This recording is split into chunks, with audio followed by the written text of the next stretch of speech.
Thank you guys so much for tuning in. This is episode 35 of Coaching Connections. On today's episode, we have Coach Mercedes Jorge of Presbyterian College. She is the Director of Basketball Operations. She is also a member of the Latino Association of Basketball Coaches. She gave a lot of great insights to young coaches that are looking to get into the profession. I really do appreciate her time. I hope you enjoyed this episode. This is episode 35, Coaching Connections. Coach Jorge, let's get after it. Hey, Marcus. How you doing, Coach? Good, how are you? I'm good. I cannot complain. Let me get you set up here. How you doing? I'm good. So first off, I just want to say thank you for taking time out to come and hang out and talk about life and talk about hoops and everything else in between. I appreciate you. For sure. Thanks for asking me. Yes, ma'am. First let's talk about COVID, just about how it's changed your daily routine. I guess since March, what have you been up to? What have you been doing to stay busy and not go crazy, right? Stay sane? Yeah, seriously. It was definitely an adjustment because I didn't think it would last this long. So it was kind of like, oh gosh. And I hate running outside. So that was an adjustment for me. I had to do some cardio outside in the South Carolina heat. So that wasn't great. But yeah, I had to get some other exercise bands and all that kind of stuff to kind of spruce up my workout at home. But yeah, obviously doing a bunch of Zooms and trying to continue, to learn and all that kind of stuff. And I put on some Zooms for Photoshop and all that. So that was really fun, and just continue to network and try to do all that. I had to make myself a schedule every day to make sure I was on track and getting stuff done. But yeah, so it was definitely an adjustment, but I'm a homebody. So I was in heaven. So I did not mind it at all. I just didn't like that I couldn't go to the gym, but that was about it. No, I get it. I'm the same way. I'd rather be home than out and about anyway. So that part worked, but I did miss the kids and the interaction and all of that stuff and being in the gym and watching them work. So that was tough, but I get it. I don't like running outside either. No. I don't know what South Carolina heat is like, but Texas heat is no fun. Yeah, seriously. And we have some humidity. I'm from Florida, so I know what that humidity is like. This humidity is like nothing compared to Florida, but still it's something. So I was like, oh man, I guess I'll just get it more in shape because this is tough. But yeah, you've been all right? You've been good? Yeah, I've just been trying.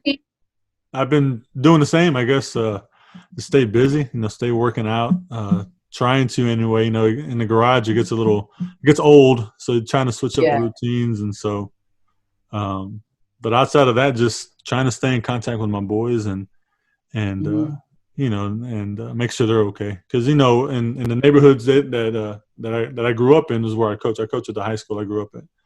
Okay. Awesome. And some of the kids have and some of them don't, so just making sure they're okay and they got what they need, that kind of stuff. Yeah, definitely. Same here. It's I had to get creative with staying in touch with girls and figuring out new ways. And then we did all of our recruiting in May to finish up our class. And so that was interesting for me because I do all of our social media and all of our graphics and stuff. So trying to figure out good ways and creative ways to do our social media and to keep our brand alive during this whole thing was my own project. But then also just keeping the girls entertained and, making sure they're bonding with each other. And we signed 5 people in the quarantine. So just doing those virtual visits and figuring all that out was different work in itself. May was busy, but, it was fun. It was interesting. It was definitely challenging. It was something new for me to get my hands into. So I enjoyed it, definitely. I think most of us, I hope most people anyway, have learned something new and learned something about themselves throughout this whole process, for sure. Definitely. Yeah, for sure. Let's talk about your childhood a little bit. Where'd you grow up?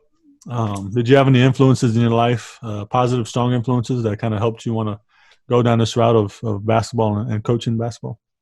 Yeah. Well, I'm Puerto Rican Trinidadian. So I grew up with a single mom and I grew up with all my Puerto Rican side. So that's why I am the way I am.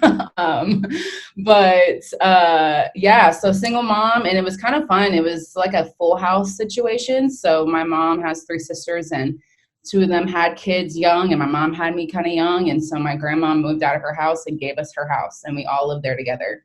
And so I grew up with my cousins, and we were all only children. So we were kind of each other's siblings, and there was just always a lot of people in the house. So I'm used to like big gatherings and just a lot of people over all the time. So I love that. But yeah, so kind of grew up that way, grew up with my mom and me majority of my life. And it was just, honestly, it was an awesome childhood. But my mom put me pretty much in every sport known to man. I mean, tap dance, the whole nine. And it was funny because I was like scared of the ball when I played basketball. I like wanted nothing to do with it when I first started playing.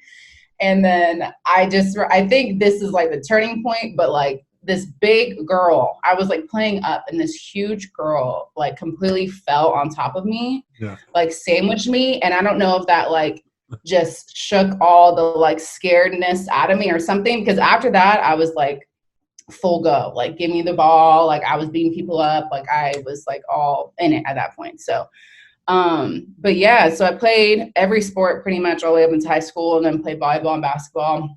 Went to a really, really good high school program, won states, won district championships all 4 years, all that kind of stuff. Played with Power 5 people, girls who went Power 5, girls who went D2, mid-major, all that kind of stuff. So it was ran like a college team. So I was kind of ready in a sense for college, because we were very strict, and we had, we just did everything to a really, really high standard. So did that, and played AAU and all that kind of stuff. Tore my ACL twice in high school, tore both of them.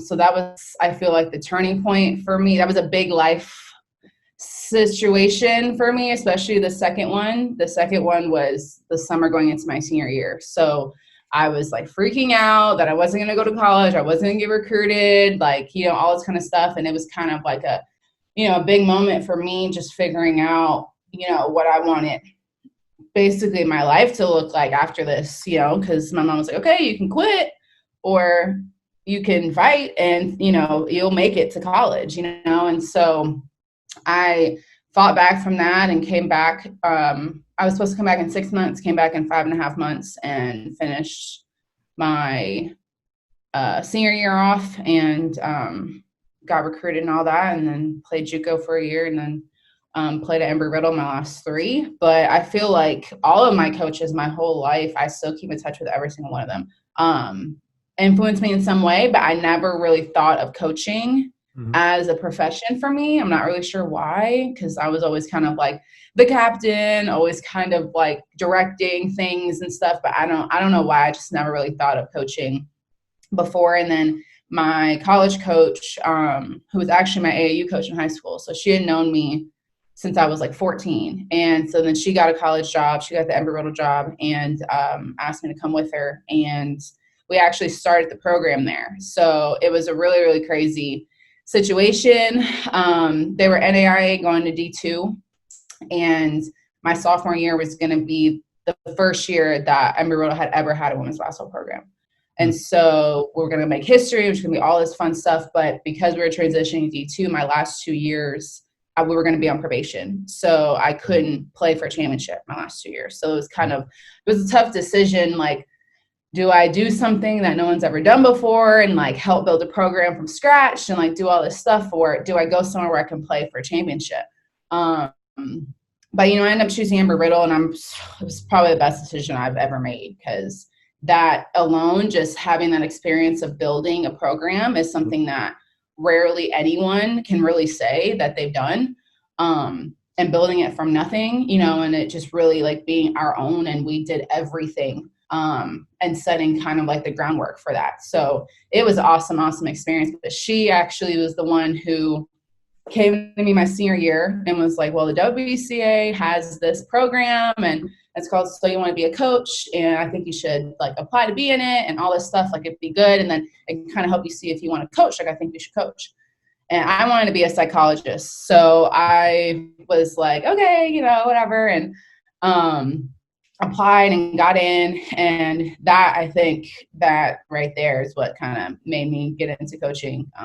Her kind of push to get into it, and then, kind of make me see that I could do it. And then being in that program, it's an amazing program. I go back every year at the Final Four and talk to the new classes and things like that. But it's a really, really awesome program. And that definitely helped me get a job and help me, figure out that this is definitely what I wanted to do. That's pretty awesome. What's the name of the program again? So You Want to Be a Coach. Nice. Yeah. And so they have, I guess, an event at the Final Four, and you guys meet? Yeah, so they pick, you have to do a video, a resume, you have to get recommendation letters. You have to do all this stuff. And so you send it in, and they pick 60 girls throughout the whole country from every division. Wow. So only 60 girls, and they pick them, and you get to go to the Final Four that year.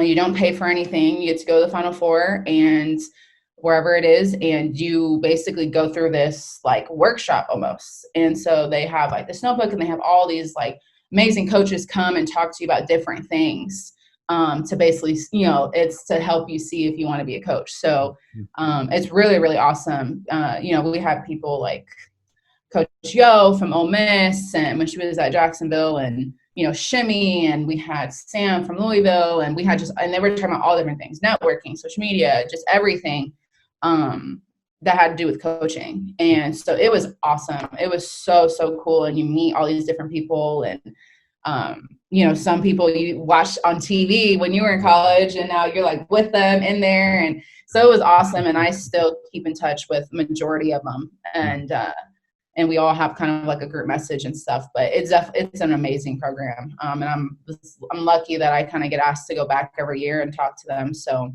that, that was definitely a really great thing that they put on. I love it. Sure. That's awesome. Speaking of Final Four, I think it's scheduled to be here in San Antonio this year. I don't. Yes. Hopefully everything still happens, Fingers crossed. I'm like a huge Spurs fan. So I'm you really? Yes. Are you really?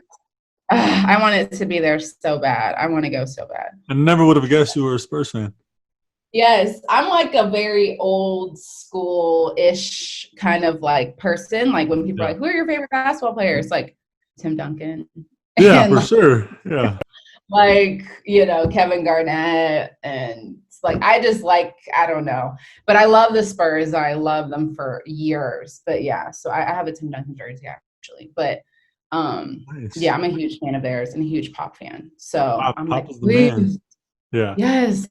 He's man. Amazing. So I really hope we get to go, because it was such a bummer that we couldn't go this year.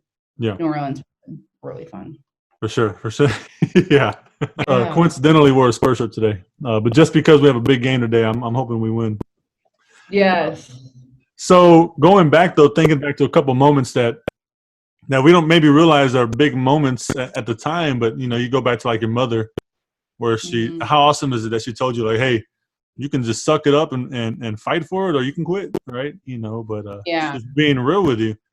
And yes. And you that chose she to is Lord. but, sometimes. But you chose to fight for it, and look where it took you, right? And then that decision of leaving or staying at that school you're at, because of you wanted to build something, and that ultimately led to your coach telling you, hey, check out this program. It's pretty awesome. Those little moments that we don't maybe realize at the time, they turn out to be huge for us. Oh my goodness. That's why like my quote of my life is like, everything happens for a reason, because I feel like I've been lucky enough to see the reasoning so far behind certain things that has happened in my life.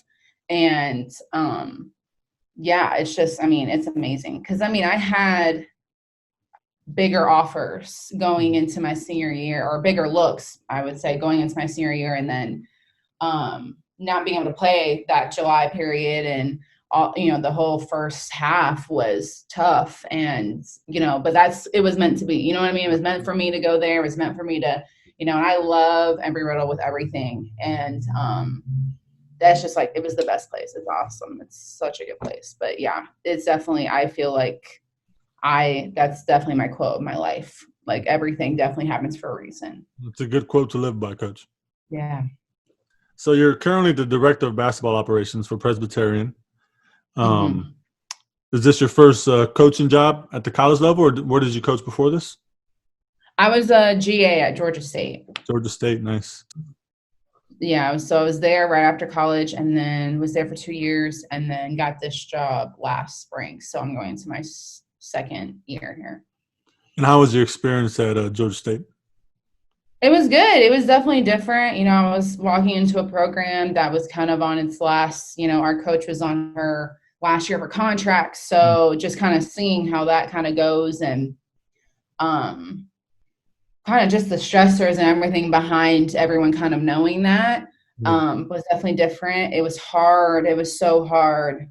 And I think that year is a big year for me also, just I think why I love to be so helpful to people who are coming into the business, because I felt like I didn't have that my first year. And it was tough. It was really, really hard I had a good circle and stuff, but just assistants and people who are on my staff or just in general, I encountered people that weren't always willing to help and kind of just throw me on the bus and do other things that it just made it really hard. I contemplated quitting at one point. I was just miserable just internally. I wasn't taking care of myself. I wasn't, working out like I usually do. And I wasn't eating right. I wasn't sleeping because, I was being taught, you got to grind. You hear people say that all the time, like you got to grind. It's fine. This season, this profession is just hard. You got to grind it out. It's cool. But it's like, I think that's why I'm also too like big on balance. Yes. It's because that year I was so out of whack and I was so unhappy. Honestly, I was really unhappy because I was just not healthy in any way. And I think, that's why I'm really big on just helping people. And whenever people reach out and want to talk, like I'm always, let's talk, let's Zoom, let's do whatever.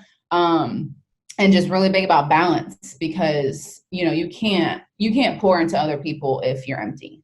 Right. And, and I think that's huge. And so I'm really big on like just self-care and just finding time for yourself, even if it's something super small, just doing that so that you kind of just refill yourself up as much as you can. We all can't take vacations like everybody else, but, anything, little things along the way, that help you kind of stay sane and fill you back up and give you some happiness every once in a while, I think is so important. But yeah, Georgia State was awesome. And then my second year, we got a new coach and new staff. And so I was lucky enough to stay on with them and just learn from them. And those people on that staff are really big influences in my life now and really close to them. And so it was awesome and definitely taught me a ton. Yeah. It's funny you say you talked about taking care of yourself. I was going to ask this later on, but but it's important, I mean, again, stressing how important it is to take care of yourself, mentally, physically, just everything. Like you said, you got to be balanced. It's crucial. Yeah. Yeah. And I think, and I mean, this might just be like the millennial in me or whatever, but, cause I think I hear a lot of people who, based on their coaching tree, based on who they were taught by and all this kind of stuff, older people in their late 30s, whatever, like that was kind of what they were taught when they were my age. Like, you got to grind. If you're in a job or you work for someone you don't like, it's fine. Just deal with it and, live your life. But like, now that just the way that everything is shifting and the way my generation, the generation, after me, we've changed stuff. And like, we don't have to stay in a job we don't like. We don't have to work for someone we don't like. Like we realize that we have choices. Like we don't, and it's different between, go for a GA job or go for your first job after being a GA. Like you can't be, very picky choosing. Yeah, like, hopefully you have options and you can, decide where you want to work there. But, until you get your foot in the door and kind of get your own reputation, all that kind of stuff, you really can't be picky choosy. But in the same sense, like, it's not all about, you have to grind. And there's times where I'm, just running around like a crazy person majority of the time and, really busy and stuff. But I always make sure I find time for myself now because what that year, my first year being in the business taught me, because I was, like I said, just so unhealthy and, gaining a bunch of weight and just exhausted all the time. And it was just like, like the worst. And it's like, you can't, we're lucky enough to play basketball, or not play, coach basketball. And that's amazing. And a lot of us feel like this is not a job because it's what we've always wanted to do. And it's awesome. I get to wear t-shirts to work every day. Like, it's amazing. But, and also, impact people's lives. But, also too, like, you got to have your own identity. You got to have your own life outside of being someone's coach, and I think I've learned that from just seeing people who are older than me and just hearing people say, now, they've been in the business for 30 years and they're super successful. And they're like, man, like, I wish I would have spent more time with my family.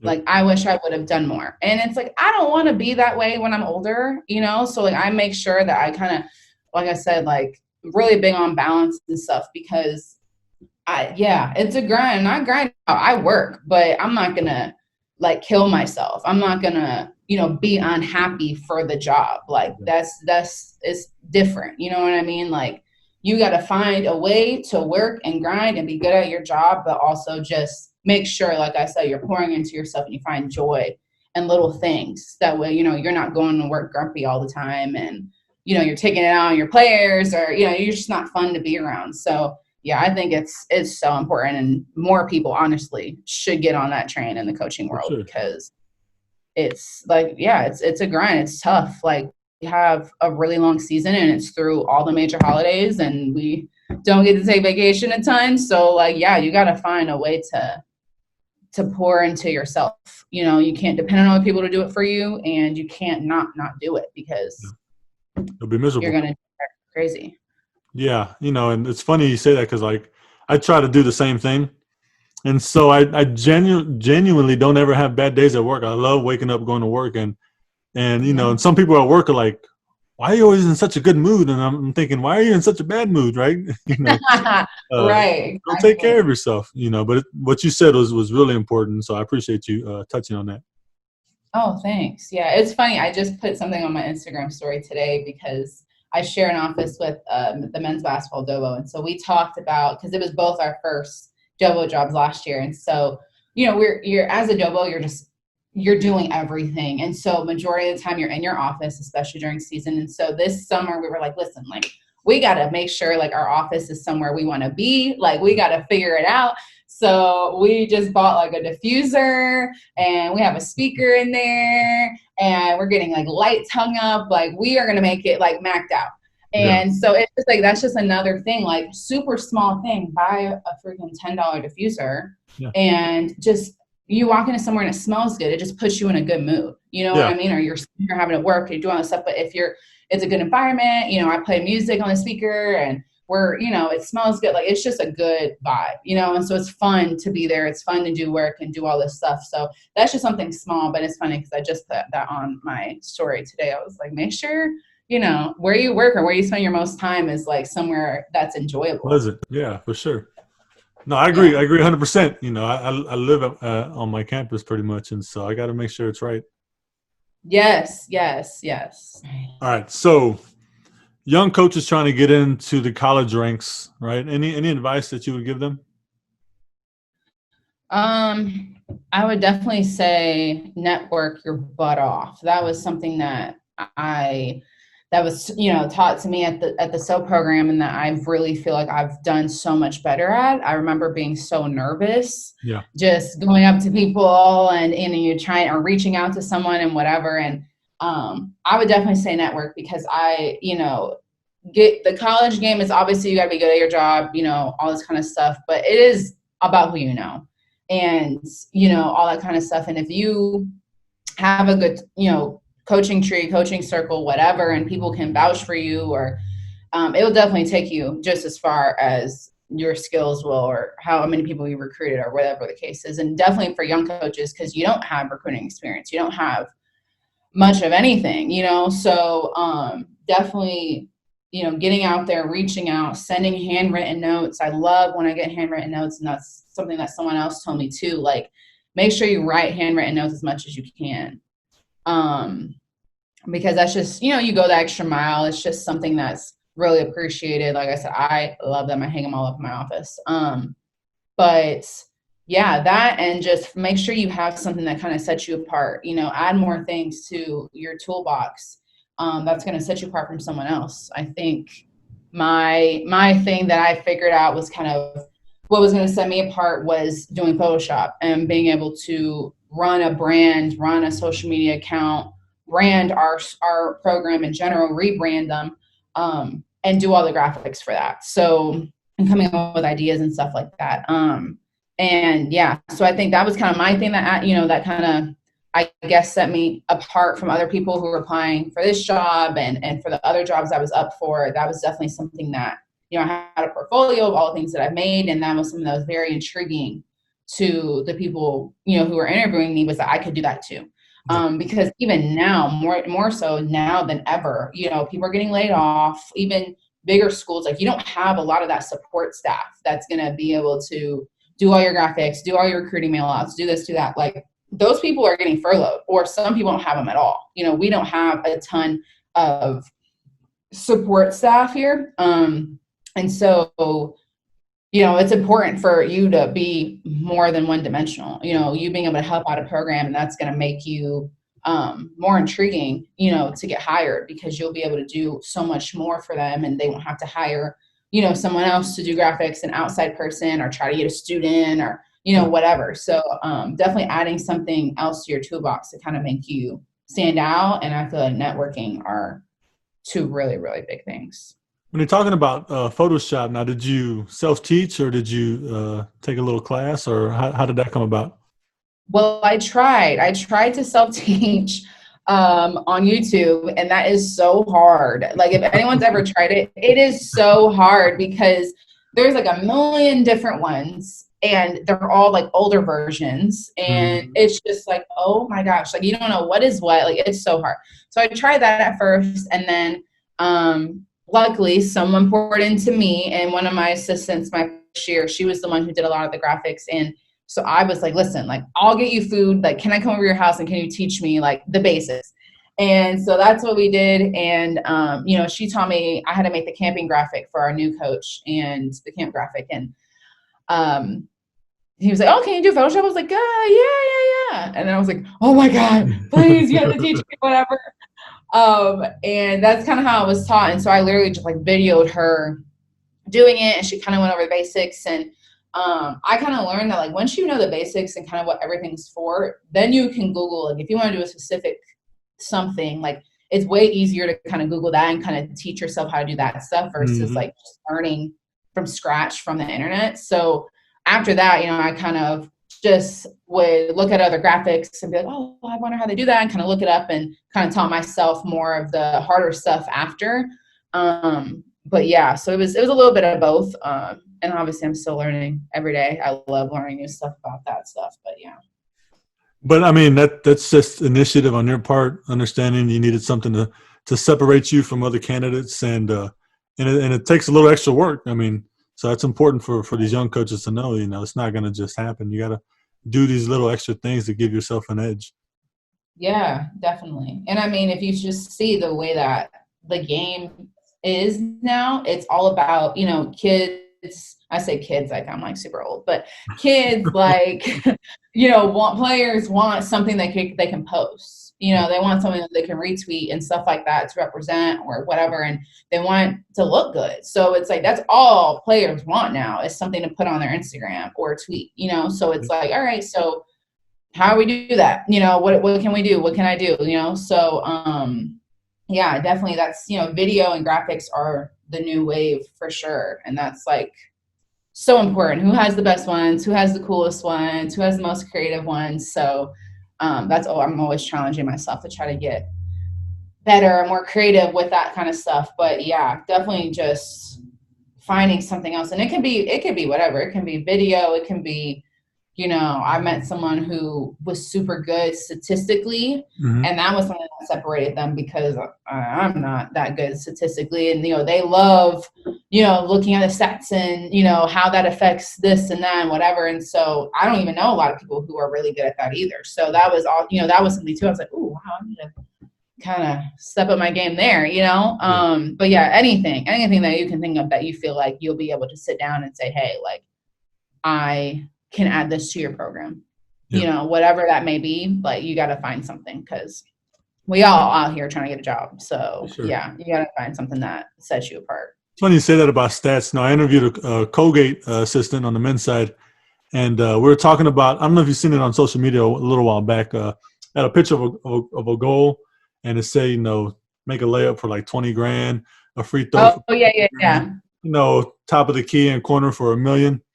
And so I asked him the question, what would he take? And he started breaking it down statistically, and I thought to myself, I've never heard anybody do that before, and I can see why he's really valuable to his program because I'm not going to do it. I mean, that right on top of his head, he just started spitting numbers, and I said, "Wow, that's pretty incredible." Seriously, yeah, I need to get on that train. Top 3 basketball movies for you of all time. Movies or moments? Movies. We'll get to moments in a second. Movies.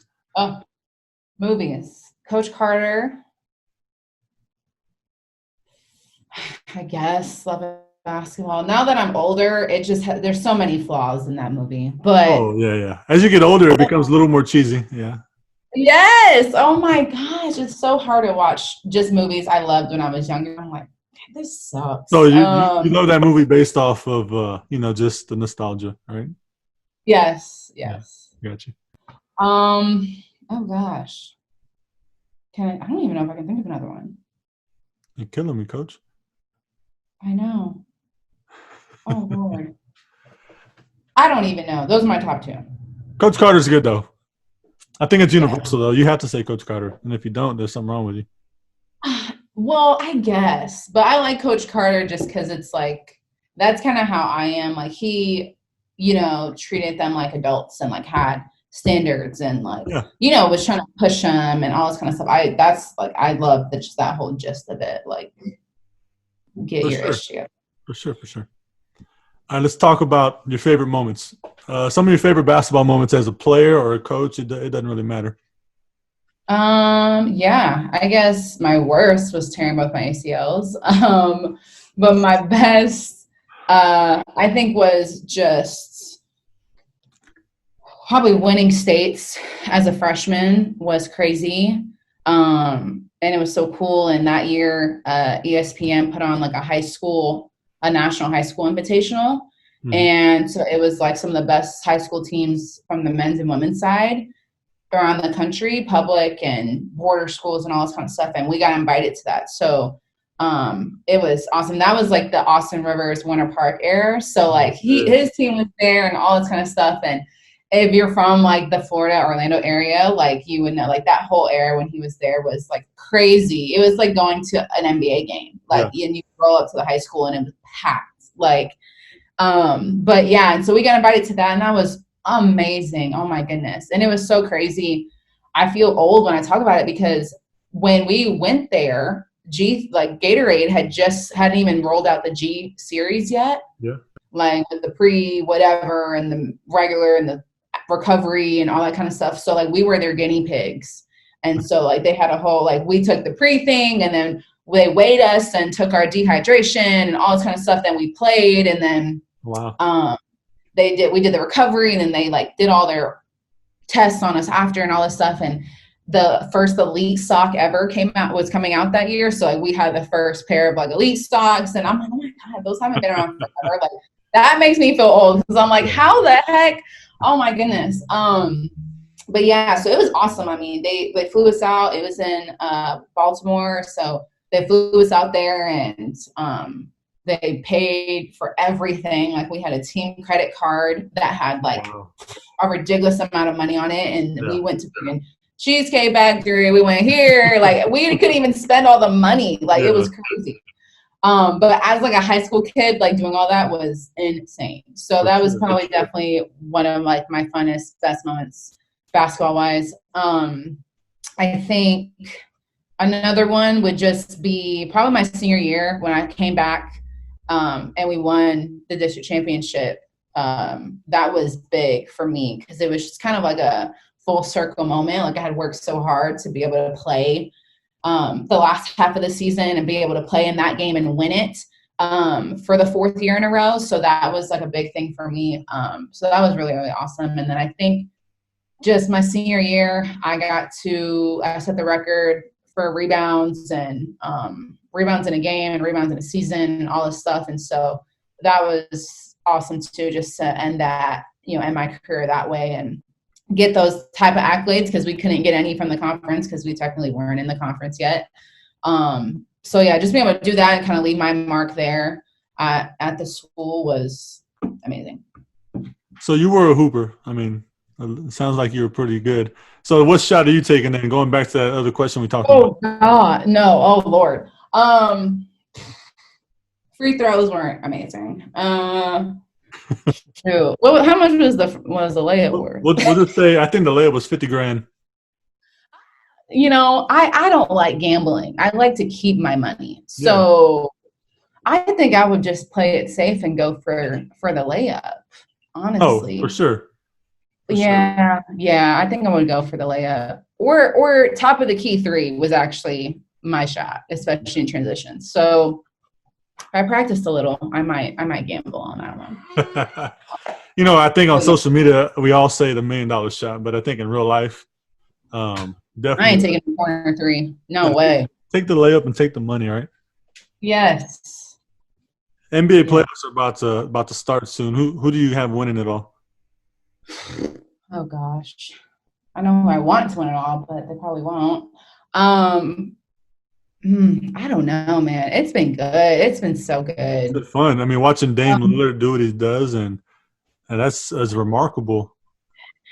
I always love the underdog. I always love someone who's not got that chip on the shoulder. Yes. Like he got into a little Twitter beef with these guys, and all of a sudden you just made the man mad, and he's just killing everybody. I know. I love that. Oh man, I don't know. I honestly, I would love anyone but the Lakers, but it's tough. I usually don't like going for the people that are supposed to win. So but the Lakers, I like that. I'm down with it. I love LeBron. He's great, but let's go with someone else. Yeah, I like the underdog roles too, to be honest with you. Yeah. Did you see Adidas? They put Dame's shoes for $61 online. That's awesome. That's awesome. Oh my gosh, I love that. So I see you're a member of the Latino Association of Basketball Coaches. I think what they're doing is pretty awesome, right? Giving people a platform and a network. Awesome.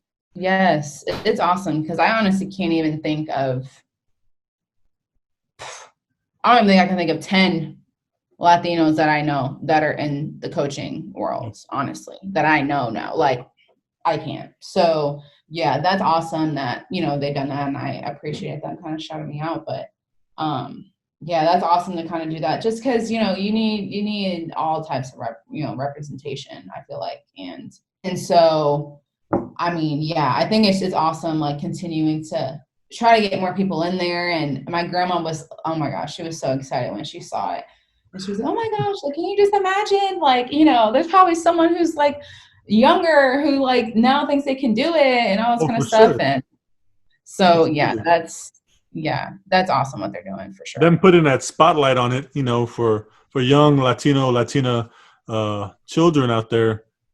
Now maybe they're saying, I can be a college coach or I can be a high school basketball coach or whatever, right? I can do it, because like you said, you don't know a whole lot. So the fact that they're highlighting it and putting it out there, I think it's pretty amazing.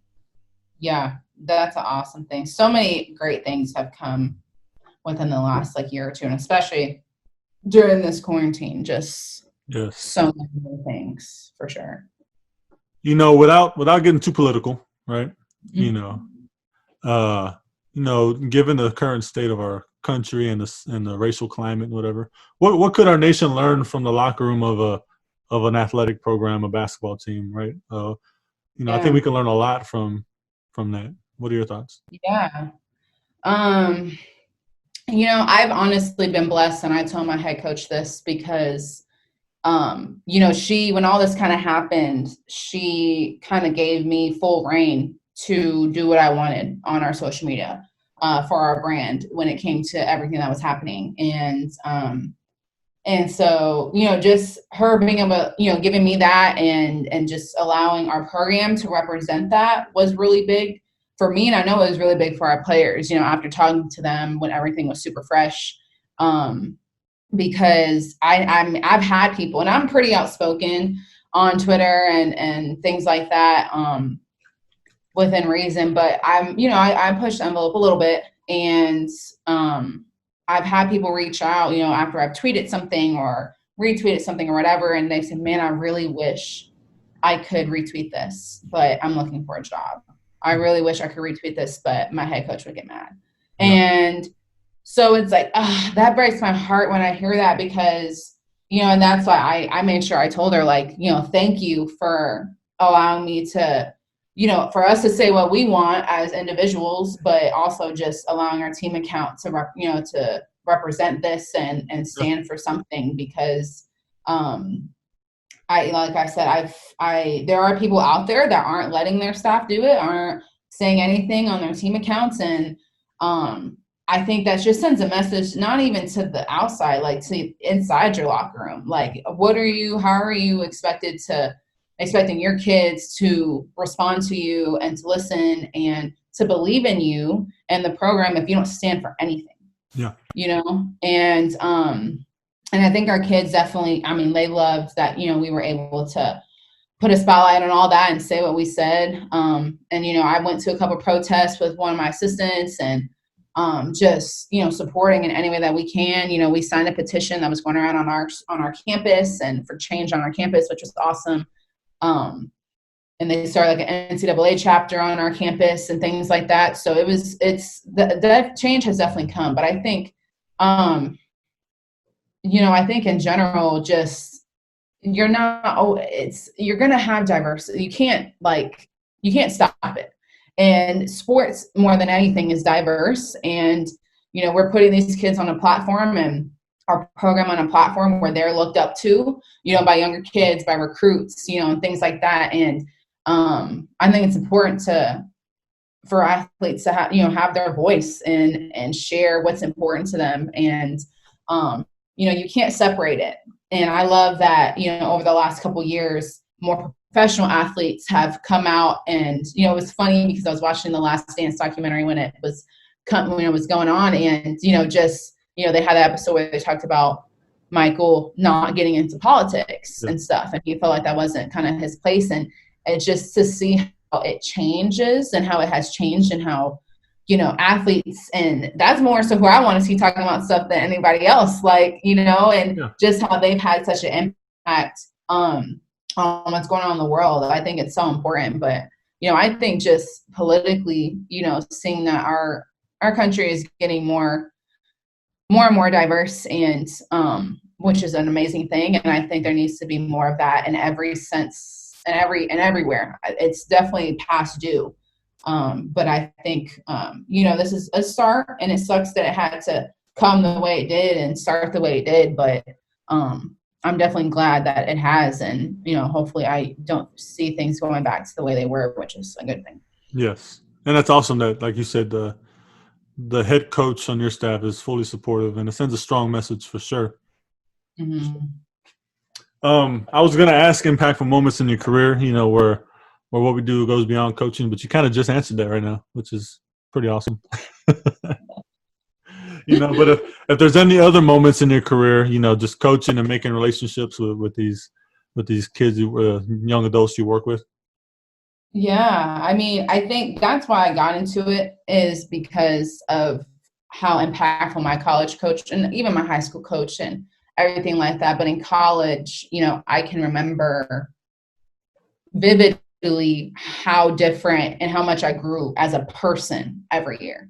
I can literally name it off how I got better every year, and not just as a player, but really as a person.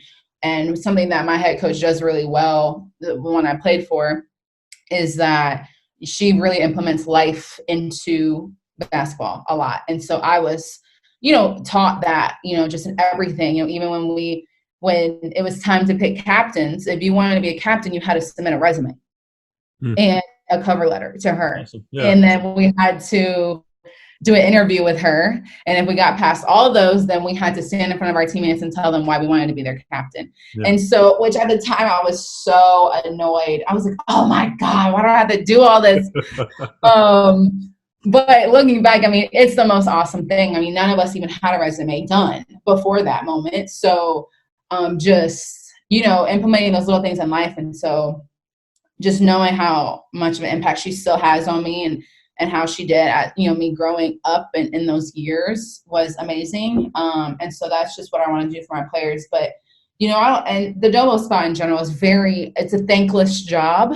It's a very not glorified job. You do a lot of things that no one ever sees. And, kids think that gear just appears in their locker and the bus just magically knows where to pick you up and drop you off and, all this kind of stuff. And no one knows, that what all the stuff that goes into it. And even being a GA, oh my gosh. So I think just, when you hear those, oh my gosh, Coach Mercedes, like that was an awesome graphic, or, oh my gosh, thank you for doing this. Just those little things here and there always make my day. And just having, I had a couple players this year really trust me with really important things that went on in their life, deaths and just different things. And that, I was like, oh my gosh, okay. Like, I'm so happy that they feel comfortable enough and trust me enough to, want to ask me for my opinion or ask me if I can read this for them or, all this kind of stuff, ask me if I can help them through this moment in their life. And so